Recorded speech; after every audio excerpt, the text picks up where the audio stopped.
justices and staff heaped their plates with food, they took seats for the entertainment. Sotomayor sat near the front.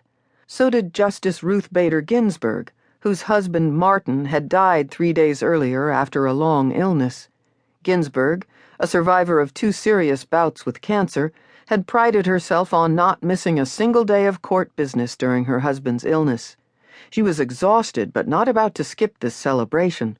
Her close friend, Justice Antonin Scalia, always an easy target in the law clerk's parodies because of his exaggerated mannerisms, secured a spot along a back wall of the room. As the rows of wooden chairs quickly filled, other people began to line the walls too. About 200 employees crowded in.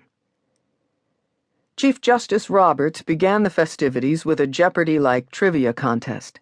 The 3 clerk teams, named Life, Liberty, and the Pursuit of Happiness, fielded his queries as an aide kept score on a whiteboard.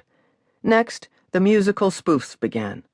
Law clerks, the young, mostly Ivy League-trained attorneys who assist the court, assumed the roles of the 9 justices and poked fun at their foibles. The clerks kept these parodies tame. Certain expectations of decorum permeated the Marble Palace, as it had been called. Precedent and consistency were valued in the justices' relationships as well as in the law. Justice Sotomayor was about to upset those expectations. As the skits were ending, she sprang from her chair, turned to the law clerks, and declared that although their musical numbers were all fine enough, they lacked a certain something. With that, a law clerk cued salsa music on a small portable player, and Sotomayor began dancing. She took quick steps forward, then back, and turned, then went forward, back again. The Cuban and Puerto Rican-inspired rhythms were as new to this setting as the justice who was dancing.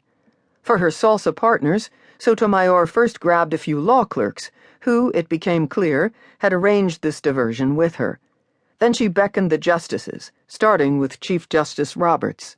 A buttoned-down man who rarely shed his suit jacket at the court, Roberts was reluctant, looking terribly uncomfortable.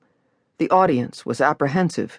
By tradition, this was an event where the law clerks performed and the justices watched. Roberts decided to be a good sport. He got up and danced with her, briefly. Sotomayor's barrel-ahead style clashed with the usual order and predictability at the Supreme Court. The institution operates on a down-to-the-minute schedule. Everyone knows his or her place, which corridors are open, which are closed. Steady, quiet rhythms control, for better or worse, reflecting the ideal of consistency in the law. But now a justice was dancing salsa in a room where portraits of former Chief Justices set the stodgy tone. Sotomayor's hips swayed to the beat of the distinctive drums and horns, and as her thick, curly black hair fell into her face, she brushed it away with her hand.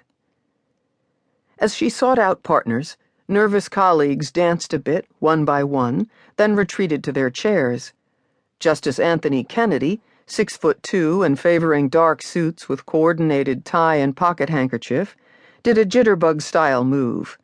Justice John Paul Stevens, at age 90 the eldest, got up too, but he felt as if he had 2 left feet, and quickly sat down, happy to watch Sotomayor move on to other partners.